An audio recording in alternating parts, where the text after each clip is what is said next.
Okay, this is for challenges in community organizing.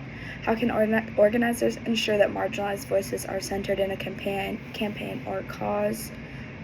So again, we've kind of already talked about this. So just creating an atmosphere from the very beginning that's inclusive and open, and understanding, and just ensure to engage with those marginalized groups that the focus is for. Just make sure that their needs are understood on a personable level. It allows that the marginalized groups are able to speak for themselves, and to just make sure you're creating an atmosphere so they can speak for themselves, and not talking over them, and just helping to build them up and give them the confidence to speak for themselves. And then also just making sure that they have access to all materials and resources and things like that. So how does the media influence the success or failure of community organizing? Media is a way to share information and express feelings, helps to give valuable knowledge to far distances that things like posters and protests in person cannot do. If you think about most other places, and even honestly other towns, the only way you find out about it is through the news or from TikTok or from other media. So without that, you wouldn't know what's really going on. But on the other hand, the media is also responsible for distorting the truth and making bigger issues, and just developing bigger problems overall. Especially with community organizing, it is more beneficial for it to be an in-person project involving those around.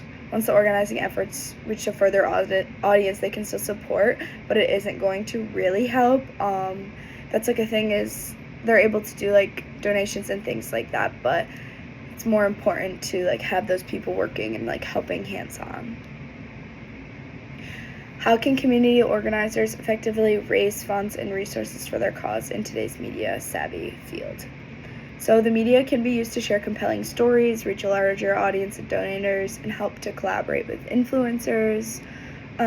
This is effective in an ongoing community organizing event because it's important to be effective, you have to have an email list just to make sure all of these people are staying involved, and that they're always up to date on things that are going on.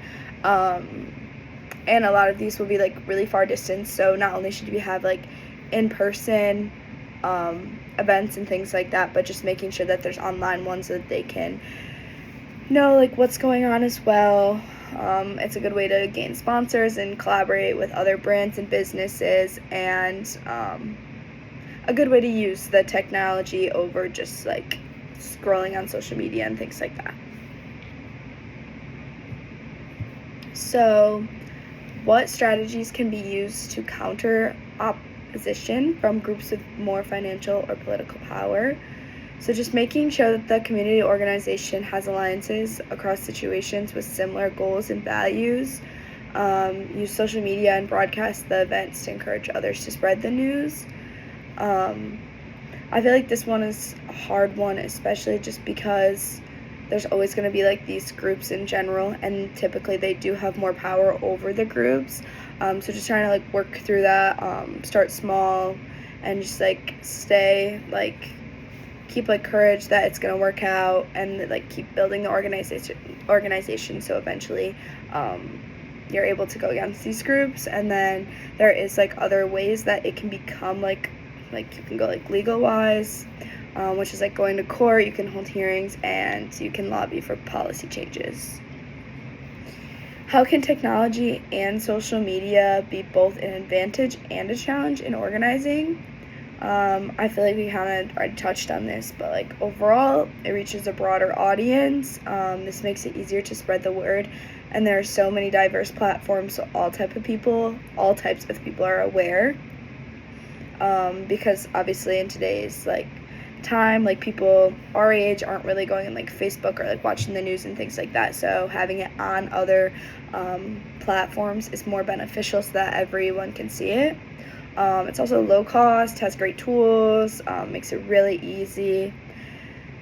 The challenges, again, are that it spreads a lot of false information, and of course you're putting all your personal information on that device, so hacking is a risk, and then exclusion of marginalized groups, because not everybody does have access to those devices, And this is kind of goes along with that, but like a heavily reliance on technology excludes those who are not as familiar with like the devices and social media, and then it also takes away those in-person relationships and that like communication and those connections that are supposed to last like a lifetime. It's much harder to build that relationship over a device. So yeah.